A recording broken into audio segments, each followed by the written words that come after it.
Hi friends, it's me Harsha. Welcome to our session. Today we will be learning about microprocessors and microcontrollers. Just a basic introduction to microprocessors and microcontrollers. Fine. So if you study any processors, the basics of processing, it remains same.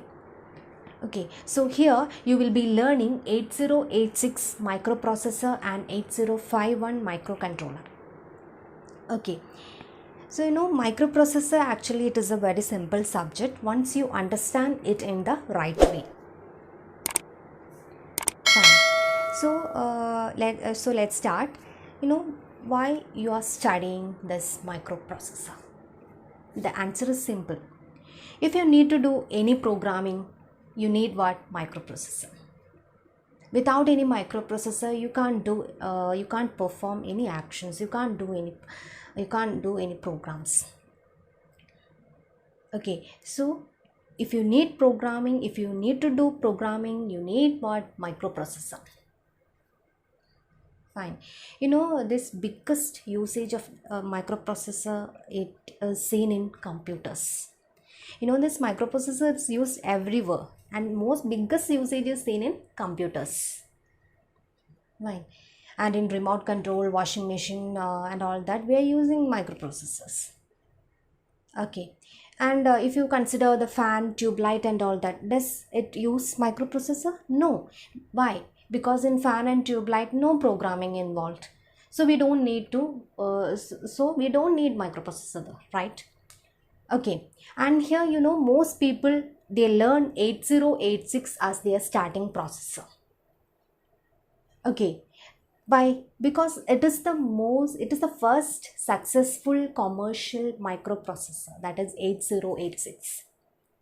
So you need to learn 8086 first before before learning any advanced processors like iCore 7 and all that, Pentium series and all. Okay, so you need to have thorough knowledge about what? The microprocessor 8086. It is the base, it is the foundation. So once you understand the about 8086 architecture thoroughly, you can learn any advanced processors. Fine. So you don't need to bother about that is you are studying an outdated processor and all that. You need to learn 8086 first. Okay, so in modern day computers and all that, we are using iCore 7 processors. Because why? Because we need powerful processors there. We need to perform powerful actions in modern day computers. So 8086, 8085 and all that, we are not using it in modern day computers. Still we are using it, but we are not using in modern day computers. Okay, we need powerful processors in modern day computers. Okay, fine. So you don't need to bother about that is you are studying an outdated processor and all that. Just you need to study 8086. Fine. Suppose if you are looking at the computer, you can see many objects in the computer. Okay, so where does the microprocessor fit? Keyboard and mouse, they are input devices. Fine. Okay, they are input devices. Suppose if are they required? Yes, they are required. Are they running our programs? No. If I need to add two numbers, is keyboard adding the two numbers? No. Okay, just they are used to give just the values, just the inputs only, right? Similarly for printers and monitors, printer and monitor, they are all output devices. So all the decision making is happening inside the CPU, inside our processor. So in the CPU you can see a motherboard, and in the middle of that you can see our processor, our microprocessor. It is like an arm shape. Okay, and in modern day computers it is covered by a fan. Okay, here you can see three objects in this computer system, that is microprocessor, memory and input output, and two links are present, that is between this microprocessor and memory and between the microprocessor and input output. And see, input output and memory, they do not control each other. Okay, so what is the use of memory? Memory is used to store data, right? It is used to store programs and data. It won't do any processing. Memory won't do any processing. It just stores programs and data. And this data, it will be in the form of zeros and ones.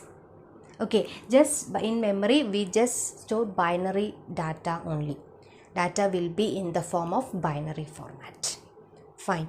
So, if you consider Microsoft Word, it is a program, and the document you are creating, you are typing, document you are typing, it is what? Data. And also WhatsApp is also a program, and the messages that you are typing is data. So this memory, it is used to store these programs and data, and it will be in the form of zeros and ones. It won't do any processing. Is it clear? Okay. Then so every action is controlled by our processor.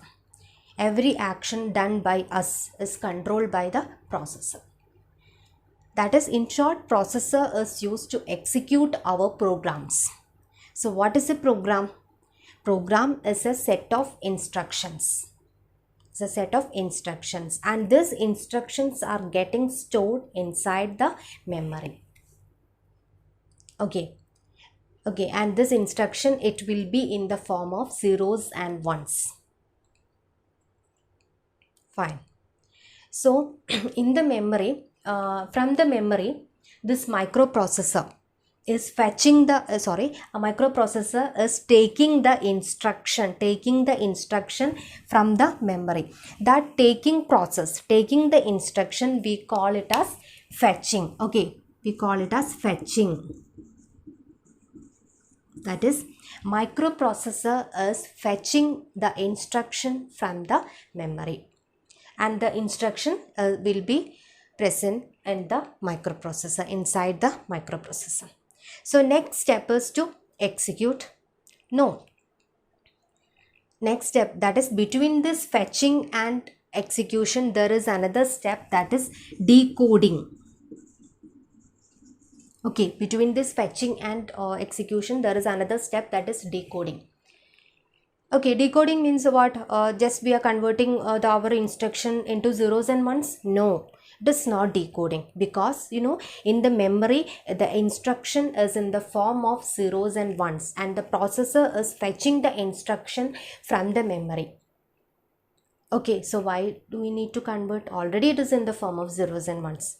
So what is decoding? Just I make it clear. That is, you just consider this example, that is A equal to B plus C. It is written in high level language, right? Just to add two numbers.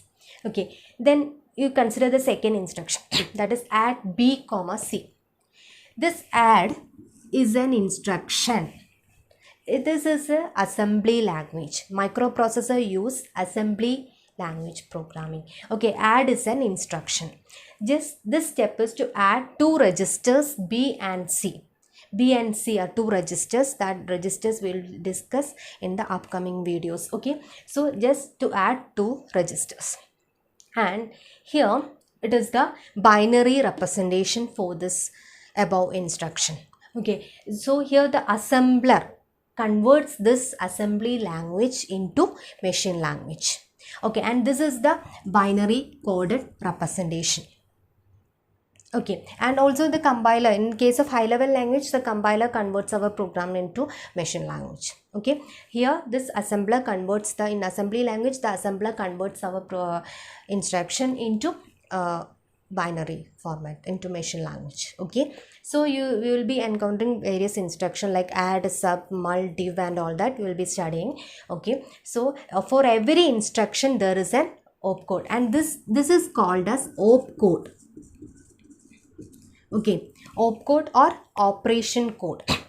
Okay, operation code. So for every instruction there is an opcode. Fine. So the decoding means we are understanding the opcode. Decoding means what? We are just understanding the opcode. We need to understand before execution, that what action do we need to perform, whether it is an addition, whether it is a subtraction, whether it is multiplication and all that. So we need to understand this opcode. So decoding means we are understanding the opcode. Okay, then we are executing. Finally we are executing. So mainly the processor will be having 3 steps, that is fetch, decode and execute. These are the main 3 steps inside the processor. Okay, so you can if you in any architecture you can just trace the path of fetching, about decoding and execution. Then you can study that architecture easily. Fine. So next thing I need to say is, here we are using the concept of hexadecimal system. Here in microprocessor we work on hexadecimal system, number system, no decimals, hexadecimal. Why it is? Because in hexadecimal we can represent each digit in 4 bits, that is up to 16 bit of information. Whereas in decimal we just 0 to 9, that is only 10 values, right? So in hexadecimal we can represent each digit as in the form of 4 bits. So 16 bit of information. So we use the concept of hexadecimal number system in the microprocessor. Just you will encounter every number in this microprocessor, in this instructions written in the form of hexadecimal. That is, you will be seeing like this 12H, 10H and all that. This H denotes what? This is not hexadecimal. Okay, that you need to keep in mind. Fine. Okay. Okay, next I need to mention about the buses. You know, there are 3 kinds of buses are there. That is address bus, and data bus and control bus. Okay, these are 3 buses: address bus, data bus and control bus. And bus means it's a set of lines, Okay, okay, first address bus. Address bus means what? It just we will be this memory will be having millions of locations, right? And each location will be having a unique address. So if we want to trace the address of the memory location, we use address bus, okay, to trace the address of the memory location. Fine. Then what about data bus? To carry the data from the processor and to the memory back. Okay, then what is the use of control bus? That is what kind of action we need to perform, whether we need to read the data from the memory or whether we need to write it to the memory. So what kind of actions is taking place? It is through this control bus. So these are the 3 kinds of buses in the that you use inside the microprocessor. Okay, and also this is if you want to here we will be,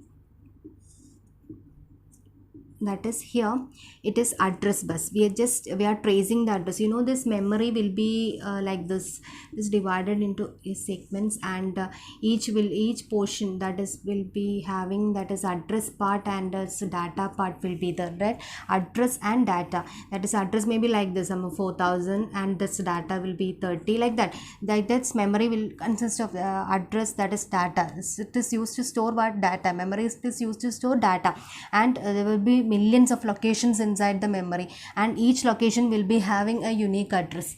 So address will be, this is data, that is from the microprocessor to memory, and again to processor to again memory to processor. Okay, and also this control signal, whether we need to perform what kind of action, whether need to perform read action or write action, this control.